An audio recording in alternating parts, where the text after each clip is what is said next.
नमस्कार दोस्तों, मैं रंजना गुप्ता आज एक निर्गुण भजन प्रस्तुत कर रहे हूँ।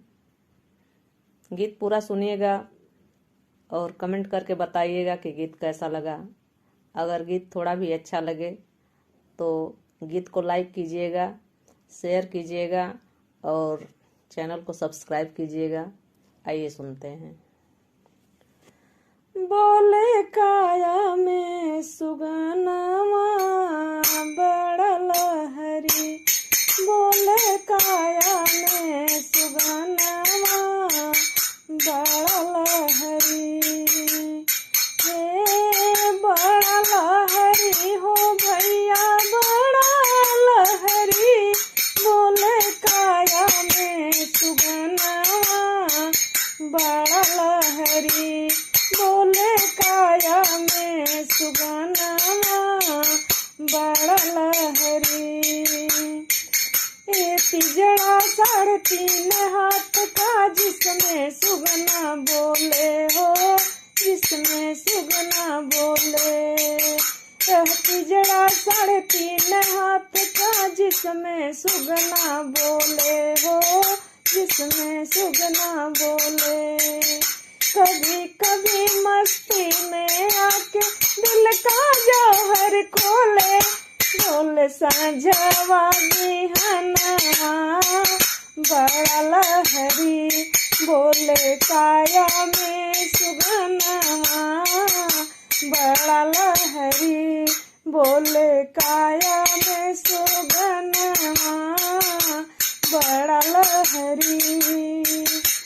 5 तत्व का बना है पिंजरा जिसमें 10 दरवाजा हो, जिसमें 10 दरवाजा। 5 तत्व का बना है पिंजरा जिसमें 10 दरवाजा हो, जिसमें 10 दरवाजा। जिसके अंदर बैठ के सुगना बना है सुंदर राजा, झूले प्रेम का झूलनवा बड़ा लहरी, झूले प्रेम का झूलनवा बड़ा लहरी, बोले काया में सुगनवा बड़ा लहरी, बोले काया में सुगनवा बड़ा लहरी। अपने सुख के खातिर सुगना रख ले नौठे नारी हो, रख ले नौठे नारी। अपने सुख के खातिर सुगना रख ले नौठे नारी हो, रख ले नौठे नारी। उन्हीं से सब काम लेता है मन से घर हुकारी, माने उन्हीं के कहनवा बड़ा लहरी, माने उन्हीं के कहनवा बड़ा लहरी, बोले काया में सुगनवा बड़ा लहरी, बोले काया में सुगनवा बड़ा लहरी। कहत कबीर सुनो भाई साधो, वह दिन समझ परी हो, वह दिन समझ परी।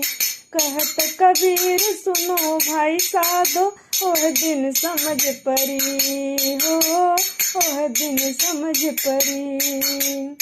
जस करनी तैसन फल पैबा, जहिया जम पकड़ी हुई है अपनो बेगनवा बड़ा लहरी, हुई है अपनो बेगनवा बड़ा लहरी, बोले काया में सुगनवा बड़ा लहरी, बोले काया में सुगनवा बड़ा लहरी।